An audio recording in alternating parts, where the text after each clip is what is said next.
Hi, I'm Deborah Bowman. I'm the Senior Managing Editor of Clinical Publications for the ASGE, and I'm here today for our author interview series, interviewing Dr. Alyssa Parian from Johns Hopkins. Hi. So, welcome. Thank you very much. So, we're going to talk about your paper, Association Between Serrated Epithelial Changes and Colorectal Dysplasia in Inflammatory Bowel Disease. So what was the rationale of your study? So we have an excellent GI pathologist who picks up a lot of nuances in the pathology slides of our IBD patients, and she had been mentioning these serrated epithelial changes on our pathology specimens, and we really didn't know what to make of them, nor did she. And we figured they must be of some importance because they were being noted on our pathology specimens. So we decided to look into them a little bit further with the thought that maybe they were a precursor for dysplasia in IBD patients who are already at such a high risk for dysplasia. So that's what kind of brought upon the study. And so our first paper on this, which is published in GIE, is basically kind of just describing a little bit of the natural history of it and our first findings in relation to serrated epithelial change. Okay, interesting. And what would you say are the most interesting aspects of your study?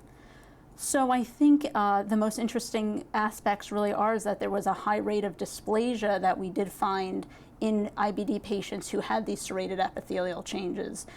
We looked at a little over 200 patients, and we did find that some patients had prior dysplasia and then had a finding of the serrated epithelial change. There are patients with the serrated epithelial change who had concomitant dysplasia, and not necessarily in the same location of the bowel as the dysplasia. It could be in another segment of the bowel.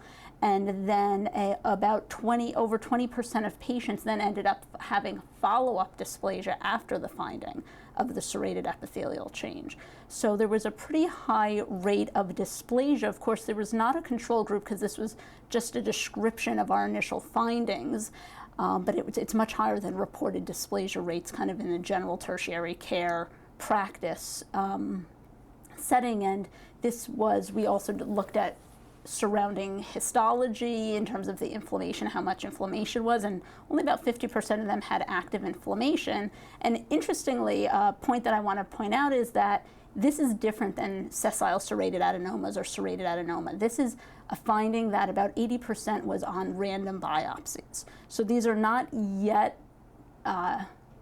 macroscopically viewed findings. I think it is if we know what we're looking for, but actually the majority of these were found on total random biopsies. And I think sometimes when people see the first word serrated, they automatically jump to the serrated adenomas. This is actually not that. It's a completely different finding histologically. It does have the serrations on the top of the mucosa and on the top of the crypts, but it's a separate finding from that. And so I think those kind of are the most important findings, that this may be a precursor to dysplasia. Okay, all right. Are there any take-home points that you could give our audience that you gained from this study? So I think this is a really unrecognized finding, even by the pathologist, and talking in depth with our pathologist about this. It almost looks like a hyperplastic change or a hyperplastic polyp. And we did notice at the beginning, before they differentiated it, they were saying this is a hyperplastic polyp, and we said this was not a polyp, this was a random biopsy. And I think it's really being under-recognized by pathologists, and probably because the meaning of it is still unknown. So I think maybe many readers have not ever seen this terminology, and pathologists may have not seen this terminology. I think it's a subtle finding that's somewhere between a hyperplastic polyp and a low-grade dysplasia. But there are kind of different characteristics that our pathologist points out in the paper. So I think that stay tuned for what it actually means in some of our upcoming work to see. It's something I would discuss with the pathologist. And what we're doing is we're actually treating it as an indeterminate dysplasia finding, and we are increasing the frequency of their surveillance just because the initial data, there was a little bit of data out of Mayo as well, suggesting this may be a precursor to dysplasia. Okay. So where do you go from here? What's next?